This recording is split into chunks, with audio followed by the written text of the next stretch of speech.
Good morning students. तो आज हम पढ़ेंगे physics class 11 chapter 1 part 2 scientific method and theory. तो साइंटिफिक मेथड और साइंटिफिक थ्योरी क्या होती है? हमने कल पढ़ा था व्हाट इज साइंस। तो हमने पढ़ा था कि the knowledge which human being gain through observations and experiments put in a systematic manner, it is called science। और इसके बाद हमने पढ़ा था व्हाट इज फिजिक्स।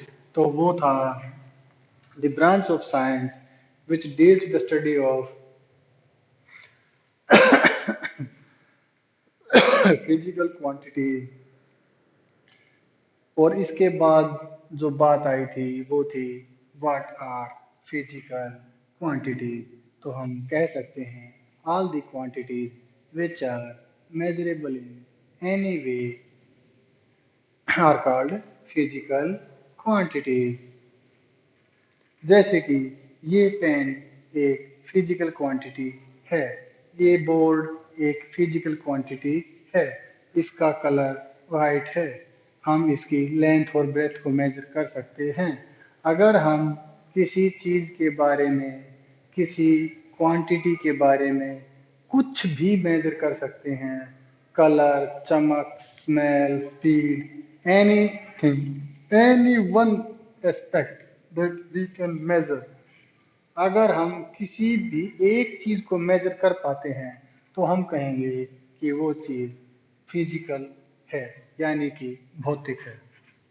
तो अब हम देखते हैं साइंटिफिक मेथड और साइंटिफिक थ्योरी। तो सबसे पहले किसी चीज के बारे में थ्योरी देने से पहले, किसी चीज को एक्सप्लेन करने से पहले एक तरीका होता है और उसको हम बोलते हैं साइंटिफिक मेथड। हम देखेंगे सबसे जो पहला स्टेप होता है वो होता है collect large data about problem.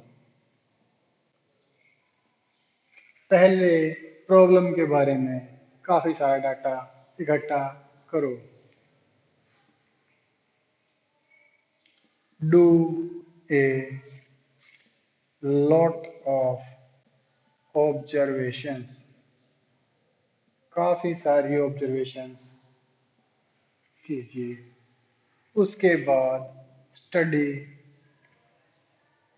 The data. उसके बाद फाइंड द लॉजिकल बिहेवियर या find the logic in the data. Make a model, एक मॉडल बनाइए। Verify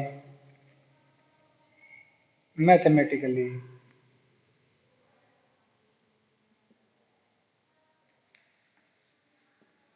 verify experimentally. तो किसी चीज को एक्सप्लेन करने के लिए साइंस में एक तरीका होता है जिसके पहला स्टेप होता है कि उस प्रॉब्लम के बारे में डाटा इकट्ठा करो, उसके बाद ऑब्जर्वेशन करो, उसके बाद डाटा को स्टडी करो, उसके बाद उसमें कोई लॉजिकल रिलेशन निकालो, उसके बाद एक मॉडल बनाइए, उसके बाद उस मॉडल को मैथमेटिकली वेरीफाई कीजिए, उसके बाद उसको एक्सपेरिमेंटली वेरीफाई कीजिए।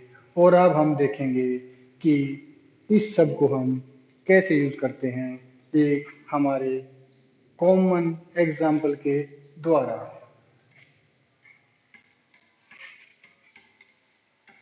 तो आजकल मौसम काफ़ी ख़राब रहता है और अक्सर बिजली गिरती है, लाइटनिंग होती रहती है। तो गांव में एक बात कही जाती है और शहरों में भी कि बिजली घर के बड़े लड़के या लड़की पर गिरती है।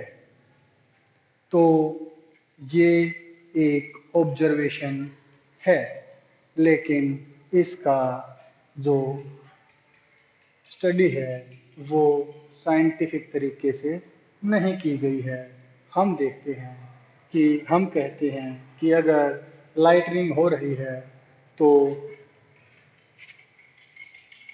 पहले हमने देखा बार बार लाइटनिंग होती है, हमने देखा कि बार बार बिजली गिरती है, तो हमने नोट किया बिजली गिरती है।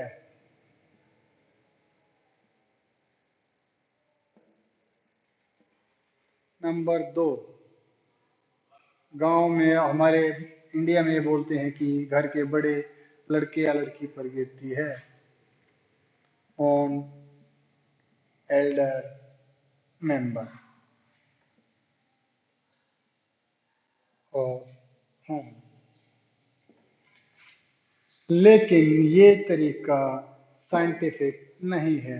बात ये सच है कि बिजली गिरती है और बिजली 90% बड़े पर ही गिरती है, लेकिन ये तरीका गलत है। कैसे?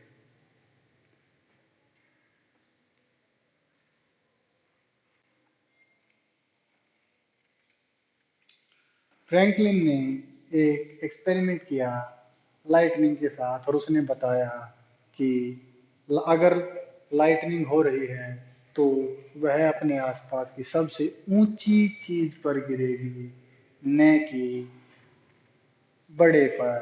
अगर मान लो यहाँ पर क्लाउड है और अगर ये प्लेन मैदान है और यहाँ पर अगर 4 आदमी खड़े हैं